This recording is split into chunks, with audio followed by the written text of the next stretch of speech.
Your autofocus is not broken, your lens is not broken, but the way we use autofocus is completely wrong.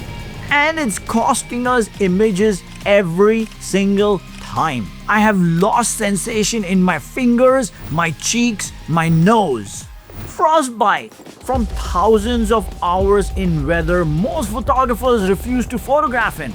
I don't feel my face. And what I learned about autofocus, you will learn now.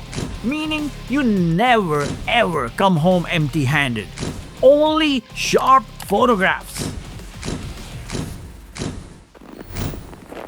I was in Canada this winter. Blinding fog, snowy owl, white bird, white snow, white sky. My autofocus was searching everywhere, finding nothing.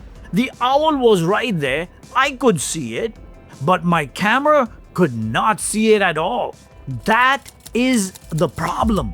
Your eye and your camera do not see the same world. Let me give you a quick understanding of what happens when you press your autofocus button. Light rays enter your lens and fall on your sensor. Your camera then looks at the spot you have chosen in your frame. It shifts the glass elements inside your lens until that spot appears sharp and clear. That's it. But your camera has no measuring tape. It cannot physically measure the distance to your subject. So how does it know how far to move the glass? Contrast. The difference between light and dark in your frame.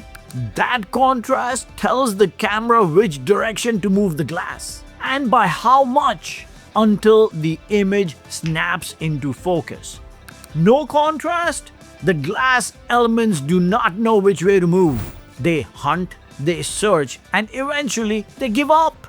Now, most modern cameras use two autofocus systems working together. I shoot Sony, and I believe Sony has one of the best autofocus systems available today. But even Sony, even the best system money can buy, struggles when you remove contrast and light. It uses face detection, which is fast, and contrast detection, which is more accurate. In good light, they work together beautifully. In low light or fog or something dark, they both struggle. Because they both need contrast and light to function. Remove those and neither system can save you. That is exactly what happened to me in Canada. Fog removed the contrast, low light removed the light. My autofocus had nothing to work with. In my fashion career, I photographed thousands of white-on-white campaigns. White dress, white background, white everywhere.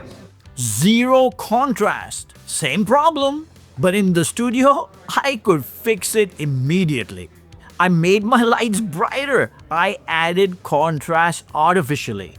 I controlled the entire environment. My autofocus never struggled because I controlled the light. In the field, I cannot do that. I cannot make the fog brighter. I cannot add light to the frozen lake. I cannot change my sky. So I had to find another way to show the camera the contrast it needed. And that is exactly why I overexpose on purpose. I cannot change the environment, so I change what my camera sees. That's the fix. This sounds completely wrong, but stay with me. I purposely overexpose. I blow everything out completely on purpose. Why? Because I'm not trying to get the photograph right now.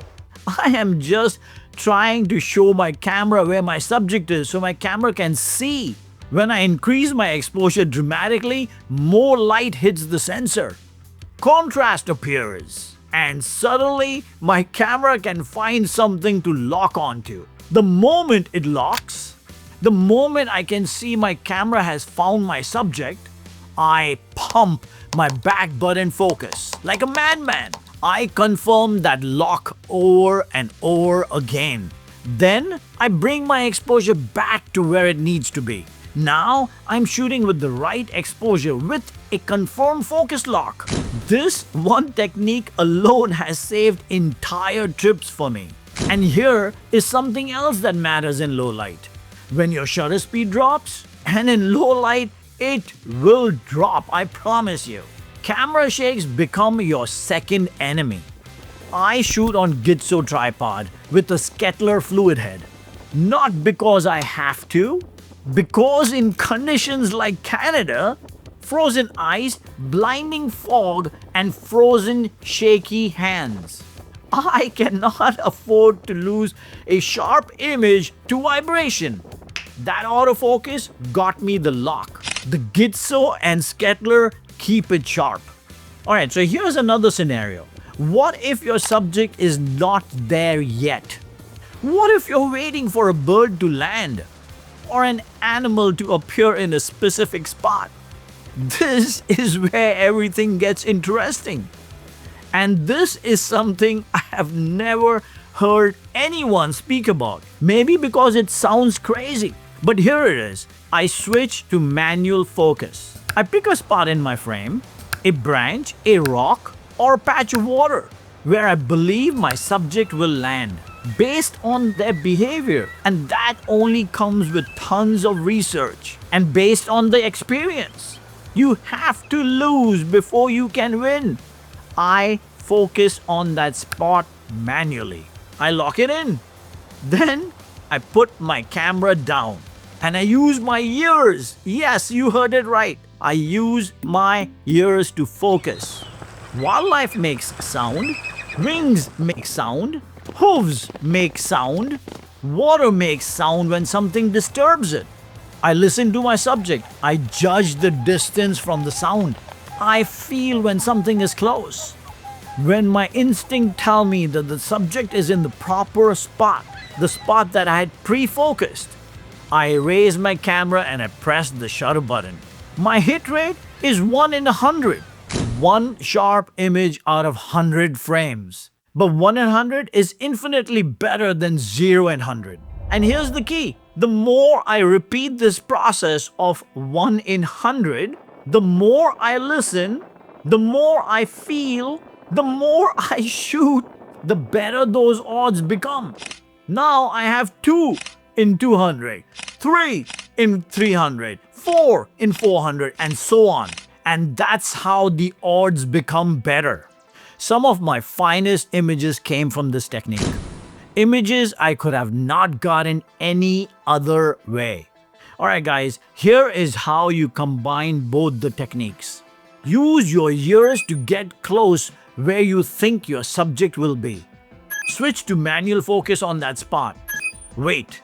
The moment your subject appears, immediately overexpose. Show your camera what it's looking at. Pump your back button to confirm the lock.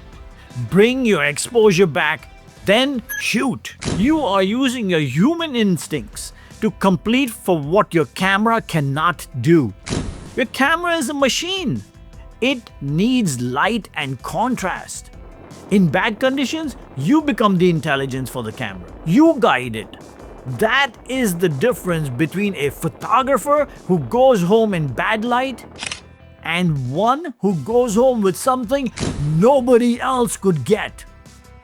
I love bad weather, not because I enjoy suffering, but because bad weather shows you things normal weather will never show you. The fog, the rain, the blizzard, the lighting that exists nowhere else.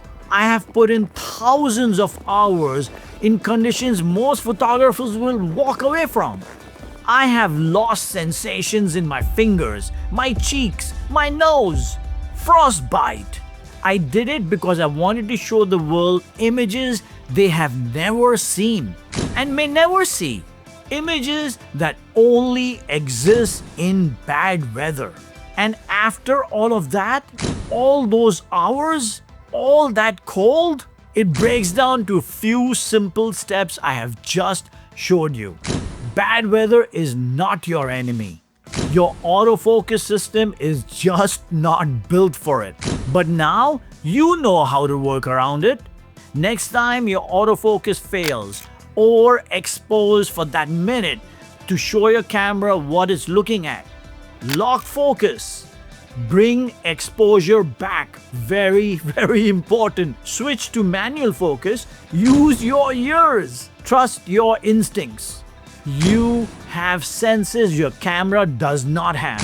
Use them. If you want to see exactly how I applied this technique in the Canadian blizzard, on frozen ice, photographing snowy owls and trumpeter swans, raw exposure, episode 1 drops July 10th. In the meantime, go watch this playlist, better your technical skills, and I will see you guys in the next one.